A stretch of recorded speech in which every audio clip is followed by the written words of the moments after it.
30년 동안 함께한 친구가 있었습니다.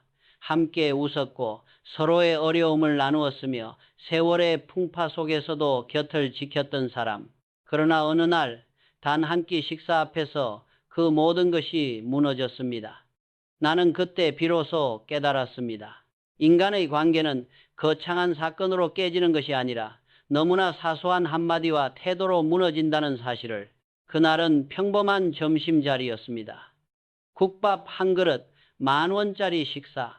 하지만 그 10,000원짜리 밥 한 끼가 30년 우정을 끝내버렸습니다. 이번엔 네가 좀 내라.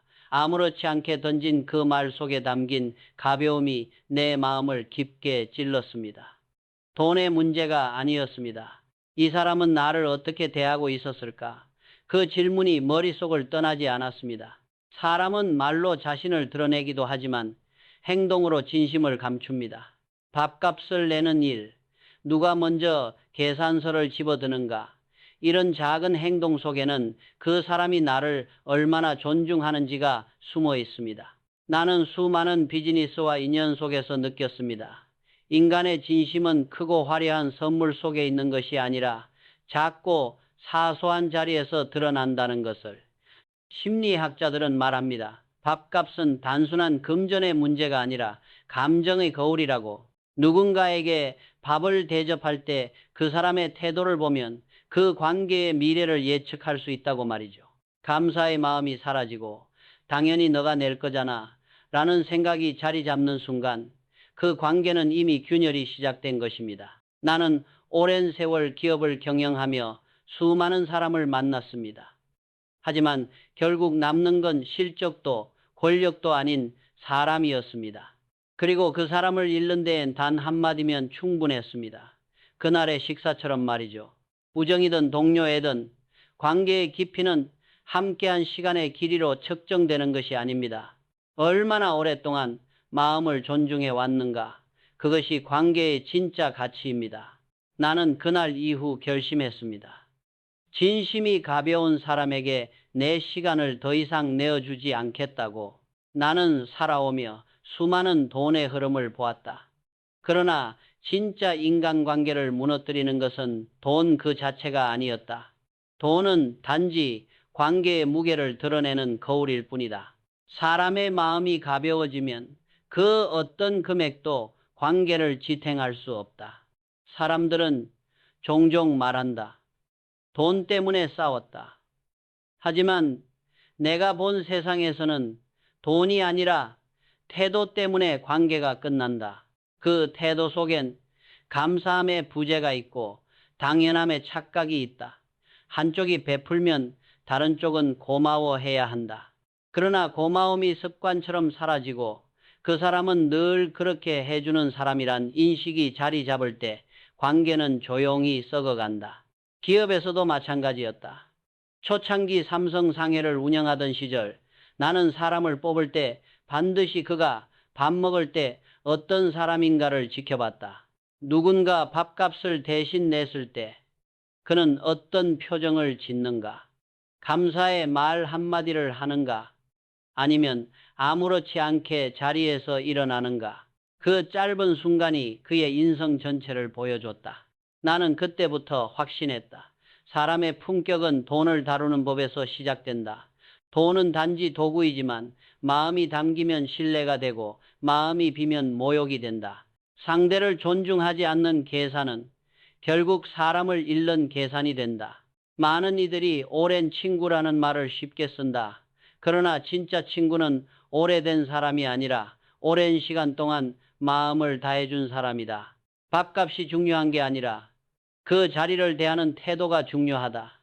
그 한 끼가 서로를 존중하는 자리라면 5,000원짜리 국밥이라도 1,000만 원의 가치가 있다. 나는 내 인생에서 이런 진실을 수없이 목격했다. 진심이 사라진 관계는 언젠가 반드시 무너진다. 반대로 마음이 있는 관계는 돈이 없어도 이어진다. 결국 인간관계는 돈의 문제가 아니라 마음의 무게의 문제다. 그리고 그 무게는 누가 계산서를 집어드는 순간보다 그 사람의 마음이 얼마나 따뜻한가로 결정된다. 나는 한 여인을 떠올린다. 경기도 일산에서 작은 모임을 30년 넘게 이끌어온 최명자 씨. 그녀는 늘 손이 크고 인심이 넉넉했다. 모임이 있을 때마다 가장 먼저 자리 예약을 하고 식사 후에는 누구보다 빠르게 지갑을 열었다. 친구들은 그런 그녀를 향해 명자 언니는 통이 달라 하며 웃었다. 그녀도 웃었다. 내가 좋아서 하는 거야. 그렇게 말하며 늘 미소를 지었다. 하지만 세상에서 가장 위험한 것은 호의가 반복될 때 생기는 당연함이라는 독이다. 어느 날 친구들 사이에서 새로 생긴 고급 한정식집 이야기가 나왔다. 한 사람은 말했다. 거기 1인 5만 원이라던데 괜찮대? 몇몇은 곧바로 손사래를 쳤다. 야, 너무 비싸. 이번 달 카드값도 아직 못 냈어. 그렇게 대화가 오가던 중 누군가 툭 던진 한마디가 그녀의 마음을 멈춰 세웠다. 왜? 어차피 명자 언니가 낼 거잖아. 그 순간 그녀의 얼굴엔 웃음 대신 침묵이 흘렀다. 아무도 눈치채지 못한 그 짧은 정적 속에서 그녀는 깨달았다. 아, 내가 준 건 감사가 아닌 의무로 변했구나. 그날 밤 집으로 돌아와 그녀는 오랫동안 생각에 잠겼다. 그동안 자신이 냈던 수많은 밥값 속에서 한 번이라도 진심 어린 고맙다라는 말을 들은 적이 있었던가 기억나지 않았다. 심리학에서는 이런 현상을 정서적 둔감화라 부른다. 처음엔 감동이던 호의가 반복될수록 감각이 무뎌지고 결국엔 권리처럼 느껴지는 것이다. 사람의 마음은 그렇게 익숙함 속에서 무너진다. 명자 씨는 말했다. 돈이 아까운 게 아니라 내 마음이 가볍게 취급된 게 서운했어요. 나는 그 말을 들으며 오랜 세월 내 곁을 떠난 사람들을 떠올렸다. 진심이 당연함으로 변할 때 관계는 이미 끝나 있다. 그녀는 그날 이후 달라졌다.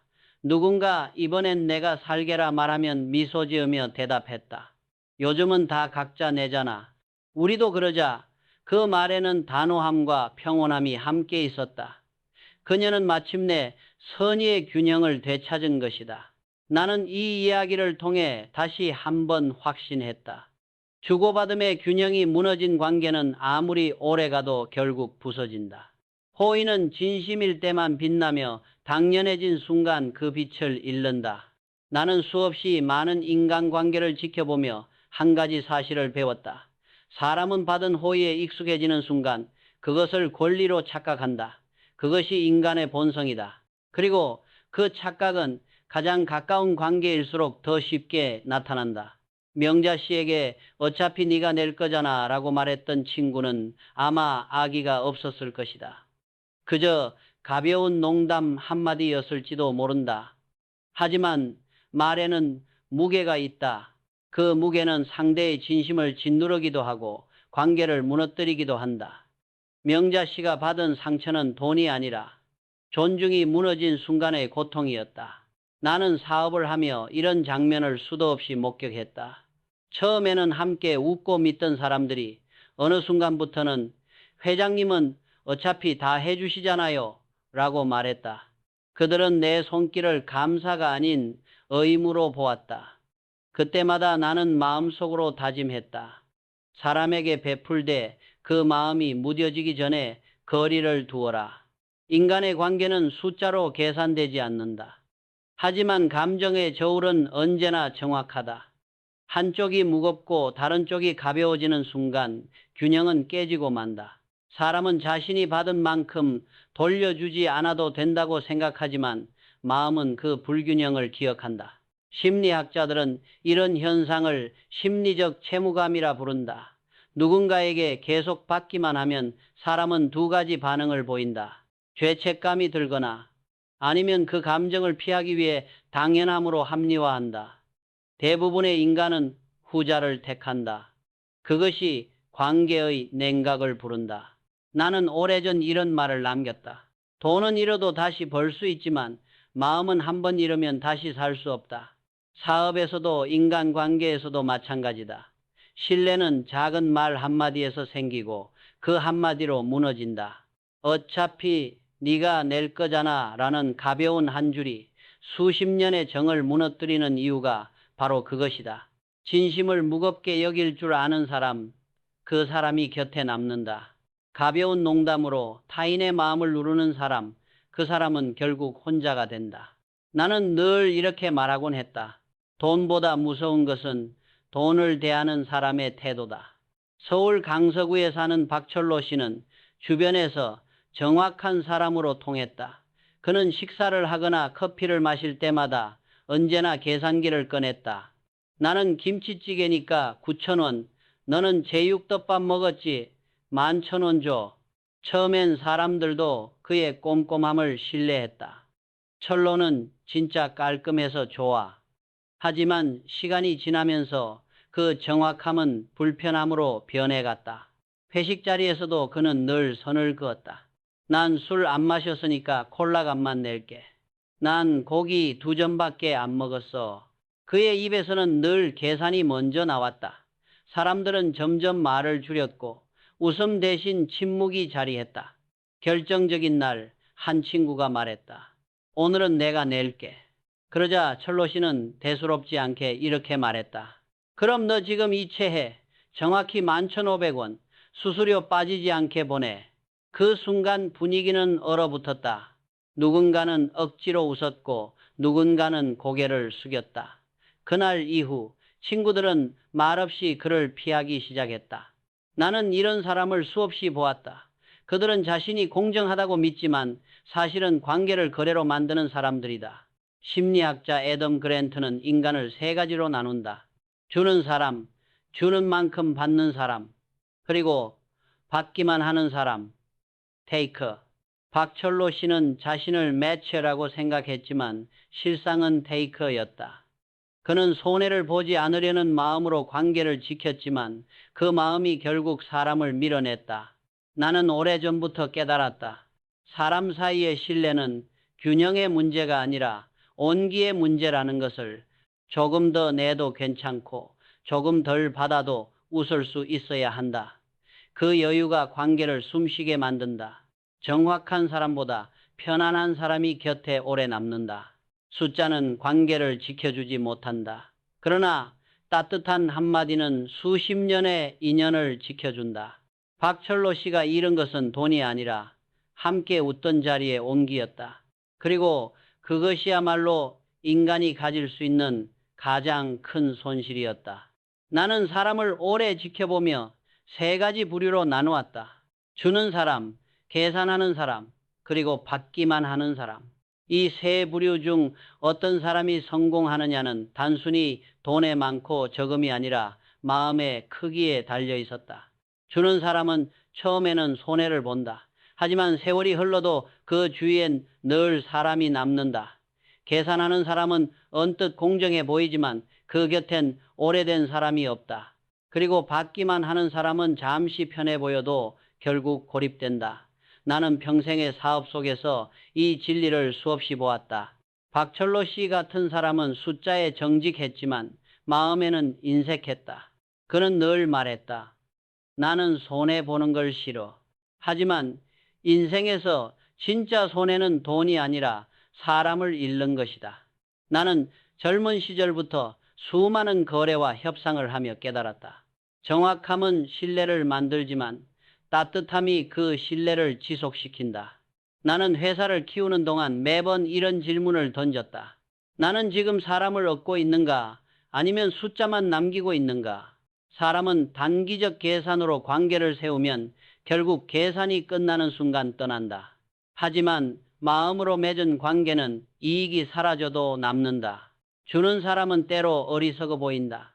그러나 세월은 그를 배신하지 않는다. 그의 이름은 누군가의 기억 속에 좋은 사람으로 남기 때문이다. 받기만 하는 사람은 잠시 이익을 얻지만 결국 아무도 그를 부르지 않는다. 나는 그것을 삼성의 초창기 인연들 속에서 직접 경험했다. 신뢰를 지킨 사람은 평생 동료가 되었고 계산으로 움직인 사람은 결국 사라졌다. 나는 이 말을 자주 했다. 인간관계에서 진짜 부자는 많이 가진 사람이 아니라 진심을 잃지 않은 사람이다. 사람은 밥 한 끼에서도 그 마음을 드러낸다. 누군가는 계산서를 들고 미소 짓고 누군가는 모른 척한다. 그 작은 차이가 인생을 갈라놓는다. 관계의 균형이란 똑같이 내는 것이 아니라 서로를 존중하는 마음의 무게다. 주고받음의 정확함보다 함께 있음의 따뜻함이 더 중요하다. 나는 살아오며 주는 척하며 지배하려는 사람을 자주 보았다. 그들은 겉으로는 배려하는 듯하지만 그 속엔 은근한 계산과 조종이 숨어 있다. 박미선 씨가 겪은 일도 바로 그랬다. 그녀는 25년 된 친구들과 모임을 이어오고 있었다. 처음엔 즐거웠다. 그러나 어느 순간부터 미묘한 긴장감이 흐르기 시작했다. 누가 계산할지, 이번엔 누가 살지, 그 순서를 두고 눈치가 오가기 시작한 것이다. 어느 날 널통 크게 밥을 사던 친구가 슬쩍 이런 말을 꺼냈다. 그날은 내가 샀잖아. 오늘은 너희가 알아서 해야 하는 거 아니야? 그 말은 웃으며 던진 농담 같았지만 미선 씨의 마음엔 작은 돌처럼 남았다. 밥 한 번 샀을 뿐인데 내가 갚아야 할 빚이 된 건가? 그 순간부터 그녀는 친구와의 만남이 더 이상 편하지 않았다. 식사 자리는 여전히 웃음소리로 가득했지만 그 웃음은 억지로 짜낸 것이었다. 나는 이런 사람들을 상호성 조작자, reciprocity, manipulator라고 부른다. 그들은 친절을 이용해 관계의 주도권을 쥔다. 내가 너한테 해줬잖아 라는 말 속에는 은근한 압박이 숨어 있다. 겉으로는 호의지만 본질은 통제다. 그들은 상대를 고마움이 아닌 의무감으로 묶어두려 한다.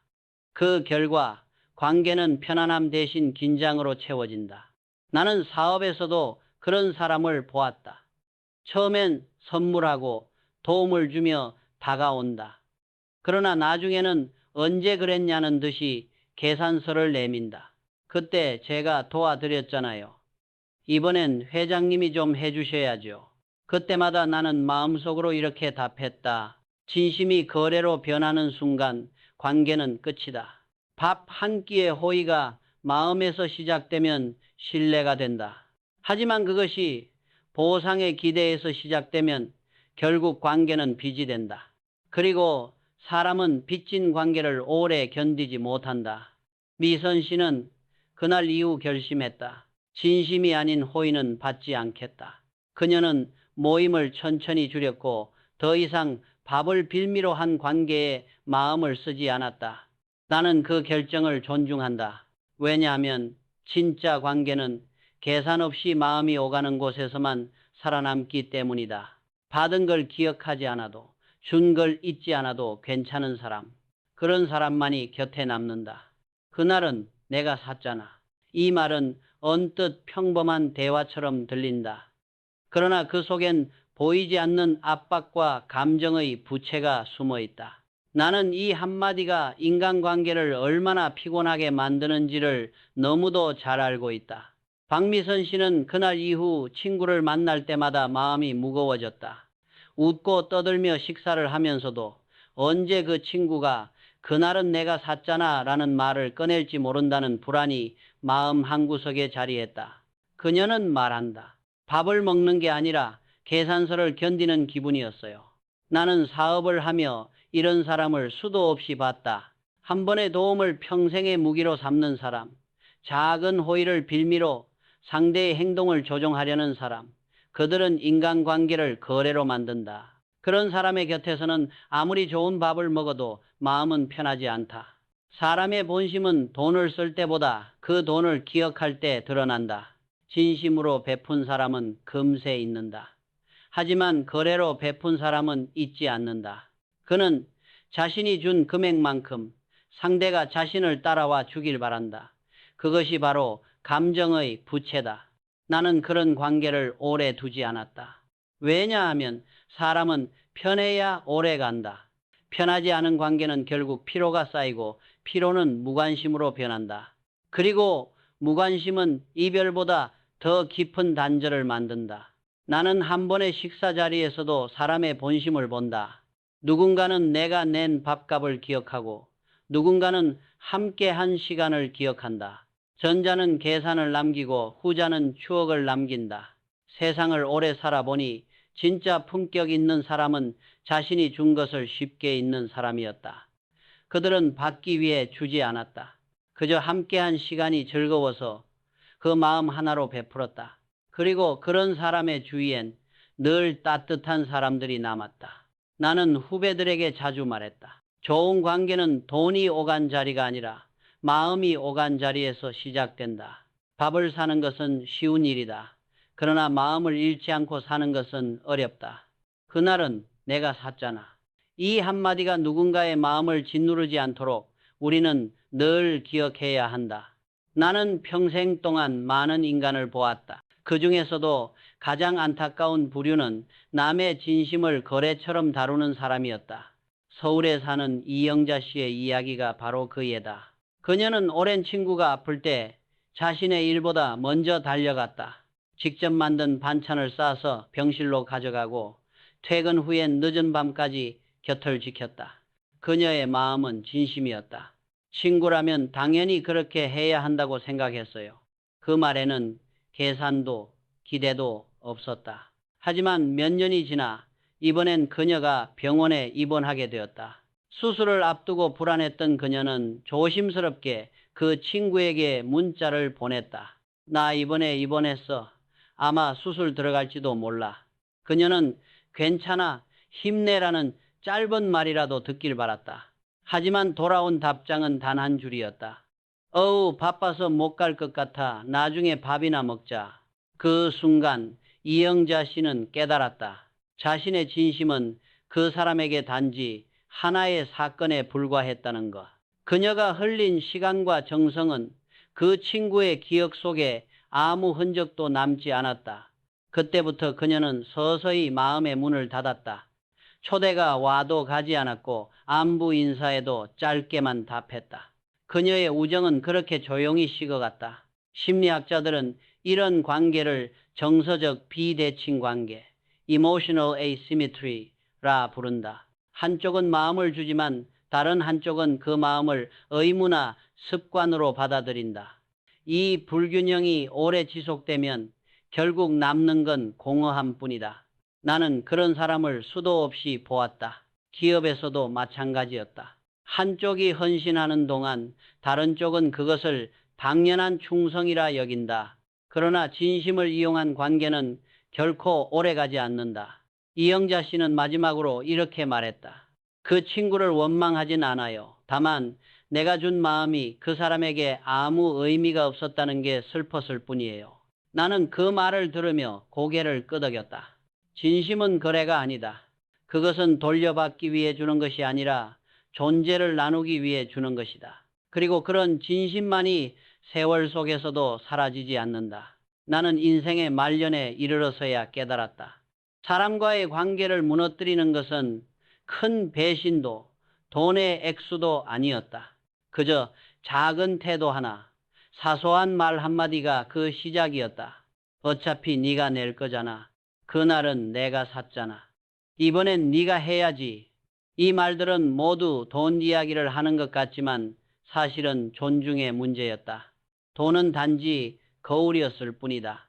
그 거울에 비친 것은 돈이 아니라 그 사람의 마음의 크기였다. 나는 평생 기업을 세우며 수많은 사람을 만났다. 능력 있는 사람, 똑똑한 사람, 부지런한 사람도 많았다.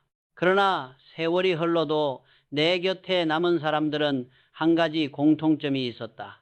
그들은 돈보다 마음을 먼저 냈다. 밥값을 대신 내는 손길보다 고마워요 라는 한마디가 그들을 품격 있게 만들었다. 사람의 관계는 결국 기억의 온도로 유지된다. 한쪽만 기억하고 한쪽이 잊으면 그 온도는 식는다. 받기만 하는 사람은 그 따뜻함을 잃고 언젠가 홀로 남는다. 주는 사람은 일시적으로 외로울 수 있지만 시간이 흐르면 그의 진심은 반드시 돌아온다. 그것이 내가 살아온 인생의 결론이었다. 나는 후배들에게 이렇게 말했다. 우정은 오래 지냈다고 깊어지는 것이 아니라 서로를 얼마나 존중했는가로 결정된다. 30년의 인연도 존중이 사라지면 무너진다. 반대로 단 몇 년의 관계라도 진심이 있으면 평생 간다. 사람은 늘 말한다. 인생은 혼자다. 하지만 나는 다르게 생각한다.